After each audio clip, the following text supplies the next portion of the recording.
आज हम बात करेंगे बैंगलोर की एक ऐसी कहानी के बारे में जो रोंगटे खड़े कर देगी।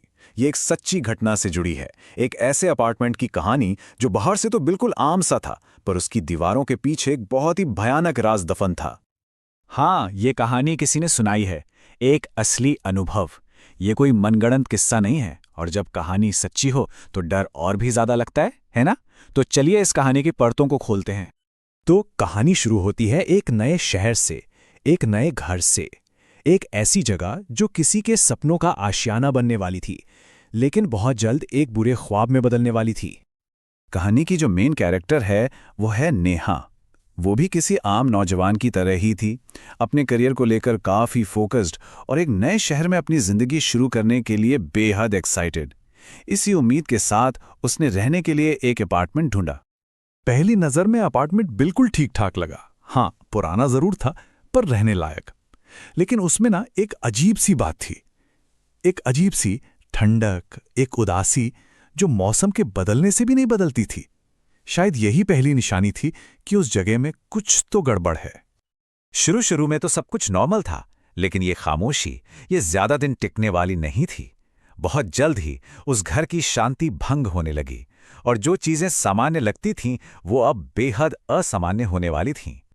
सोचकर देखिए, कोई गहरी नींद में हो और उसे अपना ही नाम कोई फुसफुसा कर बुला रहा हो। नेहा के साथ यही हुआ। उसने पहले तो इसे थकान और काम का स्ट्रेस समझकर नज़रअंदाज कर दिया। आखिरकार एक नए शहर और नई नौकरी का दबाव ऐसा असर तो डाल ही सकता है। लेकिन फिर वो रात आई जिसने सब कुछ बदल दिया। इस बार ये कोई वहम नहीं था। आवाज बिल्कुल साफ थी, एकदम साफ, जैसे कोई उसके ठीक बगल में खड़ा होकर बोल रहा हो। इस एक पल ने नेहा के सारे शक को यकीन में बदल दिया था। फुसफुसाहट तो सिर्फ एक शुरुआत थी। अब वो जो भी अनदेखी शक्ति थी, उसने अपनी मौजूदगी को और भी खतरनाक तरीके से जताना शुरू कर दिया। और इसके लिए उसने चुना घर का किचन। ये बहुत ही परेशान करने वाली बात थी। चाकू, किचन के चाकू अपनी जगह पर नहीं मिल रहे थे, और जब मिलते भी थे तो काउंटर के बिल्कुल किनारे पर ऐसे रखे होते थे जैसे बस गिरने ही वाले हों। ये एक खुली चेतावनी थी। तो हुआ ये कि एक शाम नेहा किचन में चाय बना रही थी। तभी उसकी नज़र काउंटर पर रखे ब्रेड वाले चाकू पर पड़ी, जो अपने आप धीरे धीरे किनारे की ओर खिसक रहा था। वो कुछ समझ पाती उससे पहले ही चाकू धड़ाम से जमीन पर जा गिरा, और ठीक उसी पल कमरे की लाइटें 1, 2, 3 बार झपकीं और फिर बंद। घना अंधेरा और खामोशी, बस नेहा की डरी हुई सांसों की आवाज थी। अब बहुत हो चुका था। इन सब घटनाओं से तंग आकर नेहा ने ठान लिया कि वो जवाब ढूंढकर रहेगी। आखिर उसके साथ ये सब क्यों हो रहा है? और जवाब उसे घर के अंदर ही मिलने वाला था। तो उसने सबसे पहले अपने मकान मालिक से बात की, लेकिन उसे वहां से निराशा ही मिली। उन्होंने उसकी बातों को चूहों या पुरानी बिल्डिंग की दिक्कत बताकर टाल दिया।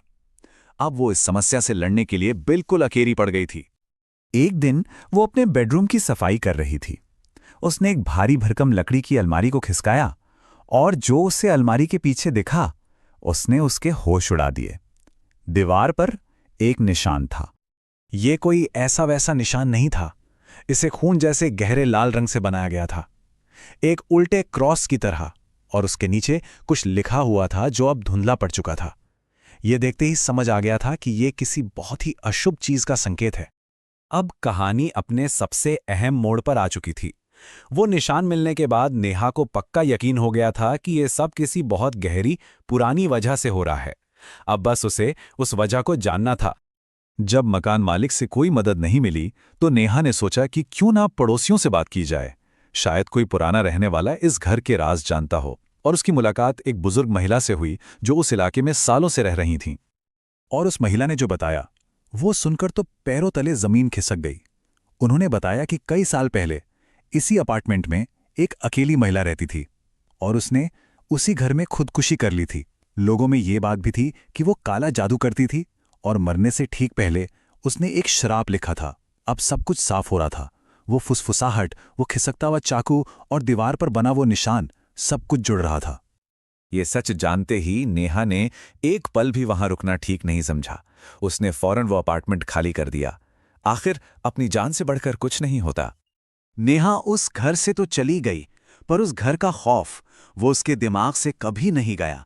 वो आज भी जब उन डरावनी आवाज़ों को और उस खिसकते चाकू के मंजर को याद करती है तो कांप उठती है। ये बताता है कि ऐसी घटनाओं का इंसान पर कितना गहरा असर पड़ सकता है। नेहा तो उस घर से चली गई, लेकिन सवाल आज भी वही है। क्या वो श्राप आज भी उस अपार्टमेंट में मौजूद है? क्या कोई और आज भी उस अनदेखी शक्ति का सामना कर रहा होगा? इसका जवाब शायद हमें कभी ना मिले।